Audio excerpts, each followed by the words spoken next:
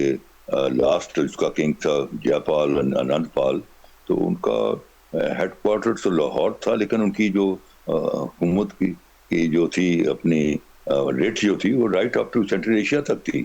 تو یہ اس کو وہ اخوند بھارت کہتے ہیں. تو دونوں کی ایک کامن فیکٹر ہے، ایک گریٹر اسرائیل کی بات کر رہا ہے، دوسرا اخوند بھارت کی بات کر رہا ہے، اور that is all at the cost of Islamic world. اور یہ آپ نے دیکھا جب موڈی گیا ہے اور اس کو جو ویلکم ہوا ہے اسرائیل کی پارلیمنٹ کے اندر اسٹینڈنگ اوویشن دی گئی ہے، اور اسی دنوں میں ہی انہوں نے جو ہے افغانستان میں جو ہے پراکسی وار سٹارٹ کر دی. اس کی باقاعدہ فنڈنگ ہو رہی ہے. اس کو جو کچھ بلوچستان میں ہو رہا ہے جو انفارچونیٹلی اینڈ آلسو ان کے پی کے، it is all being done with international cooperation of India and Israel. جو ان کی موساد اور روڈ کی آرگنائزیشنز ہیں، they are working together and their mission is to اللہ نہ کرے کہ پاکستان کو ڈسٹروائے کرنے کا. لیکن اللہ تعالیٰ کا اپنا ایک نظام ہے اور وہ اللہ تعالیٰ کا نظام یہ ہے کہ یہ جو ملک ہے پاکستان، یہ اللہ تعالیٰ کا ایک تحفہ ہے، اور اس کے بنانے میں ایک روحانی ہیٹرک ہے. ہیٹرک کہتے ہیں جب کرکٹ میں آپ 3 گیندوں میں 3 وکٹیں لے لیں تو that is considered to be a huge big event in cricket, اس کو کہتے ہیں ہیٹرک. اور یہاں جو ہے جو روحانی اور ریلیجس ہیٹرک کیا پاکستان کو بنانے کا، کہ اللہ تعالیٰ نے اس کے لیے بناتے ہوئے جو دن چنا تو وہ جمعے کا دن چنا، اور جو مہینہ چنا تو رمضان کا مہینہ چنا، اور رات چنی تو وہ نزول قرآن کی 27ویں رات چنی. تو یہ چیزیں اتفاقی نہیں ہوتی ہیں. اللہ تعالیٰ کو کسی نے دیکھا نہیں ہے، لیکن جب آپ کائنات کو دیکھتے ہیں رات کو اٹھ کر اپنی نگاہوں سے دیکھتے ہیں تو آپ کے سے بے اختیار آپ منہ سے نکل جاتا ہے کہ کوئی تو ہے جو اس نظام کو چلا رہا ہے. ناظرین، جیسے کہ اب اس وقت پاکستان کے اندر پاکستان آرمی اور حکومت پاکستان کے خلاف سوشل میڈیا اور ان کے ایجنٹس کے ذریعے بھرپور کوشش کی جا رہی ہے کہ پاکستان کو کسی نہ کسی طریقے سے ڈی اسٹیبل کیا جائے. یہ جو ایجنٹس جو کہ چاہے وہ سوشل میڈیا کے ذریعے چاند ایک انٹرویوز کرتے ہیں، پروپیگنڈا کر رہے ہیں جو پاکستان آرمی کے خلاف، پاکستان کو ڈی اسٹیبل کرنے کے لیے ہماری عوام کا بھی ایک رول ہے، اس کو بھی چاہیے کہ وہ کردار ادا کرے تاکہ یہ لوگ جو ہیں جو ایک غیر ضروری اور ایسے پروپیگنڈے کو پھیلا رہے ہیں تاکہ عوام کو متنفر کیا جائے. عوام کو چاہیے کہ ایسے تمام حقائق کو مد نظر رکھے تاکہ یہ دیکھا جائے کہ اس کے لانگ ٹائم پاکستان کے لیے کیا فائدہ ہے اور کیا نقصان ہے، نہ کہ ان سوشل میڈیا انٹرویوز یا ان سوشل میڈیا پہ چلنے والے کلپس پہ بلیو کیا جائے جو کہ ہمارے پاکستان کو ڈی اسٹیبل کرنے کا ذریعہ بنے. اجازت دیجیے، اللہ حافظ.